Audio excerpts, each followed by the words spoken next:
something I'll do with a lot of my scripts before I send it to someone is I'll scroll through it a lot of different times and then just stop at a random page wherever that is in the script. And if there's not something in that page that I specifically really like that makes me go, "Oh, I love this page," or "I love the scene because this is the scene where so and so does this," and I really like that a lot.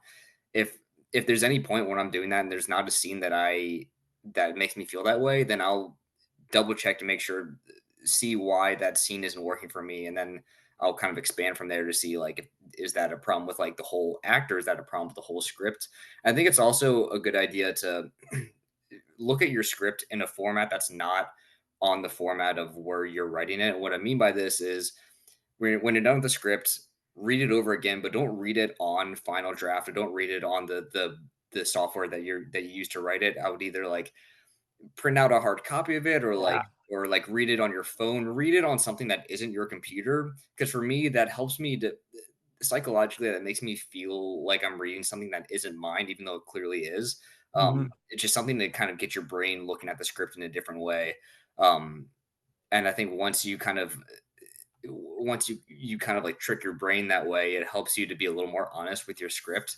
Because there's been times where I've like looked at like a hard copy of my script, read through it, and there'll be new things that stuck out to me. Or it's like, oh, that's like now that I'm reading it like this, it just doesn't feel like this line doesn't work, or this scene just doesn't quite uh, work in a way I want it to. So I think that's a good way of just like getting outside of your own head to read your own script. I think it's also a good idea to take a couple of days or a couple of weeks off from your script and um, come at it when you're not like this far away from the script, and you can look at it from uh, you've had a little bit of time just to think about other things, so you're not just thinking about that script all day.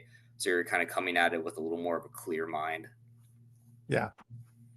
Yeah, definitely. Yeah, I'll jump on a couple things you said. I think totally agree with print out the script. I think once you have it done on your computer, print it out.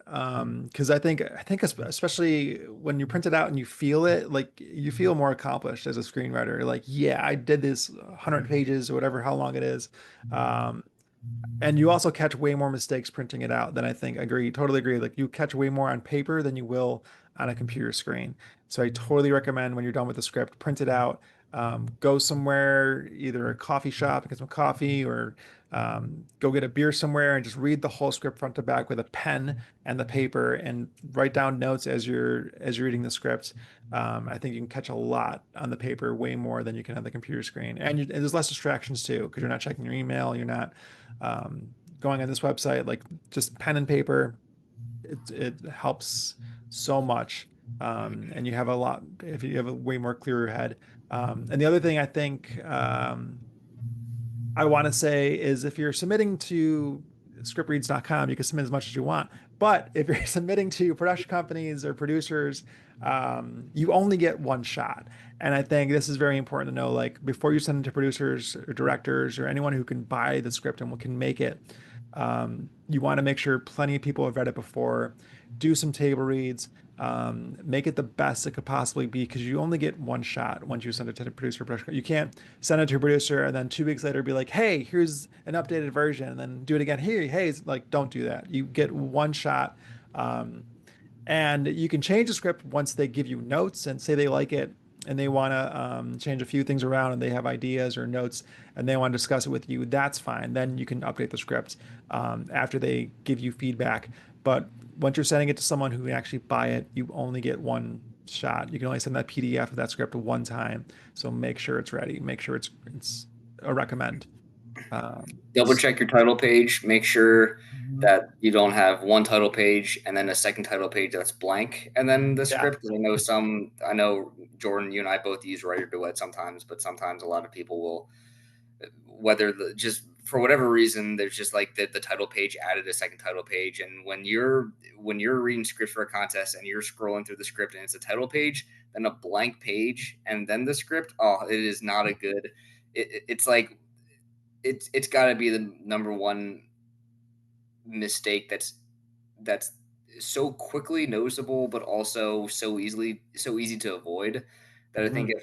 if some of these writers knew that that was the mistake they made after all of this effort to make this script look and read well on the page, that little mistake, that's the first thing you see before you even get to all that hard work. It's just like, just double check your title page.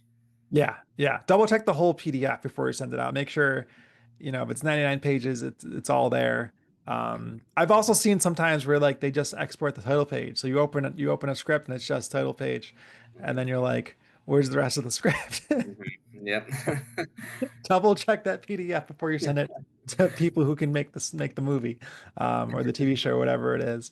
Um, so yeah, and then yeah, I have other like a bunch of other mistakes that I've seen in other scripts that people can check out if they take my courses.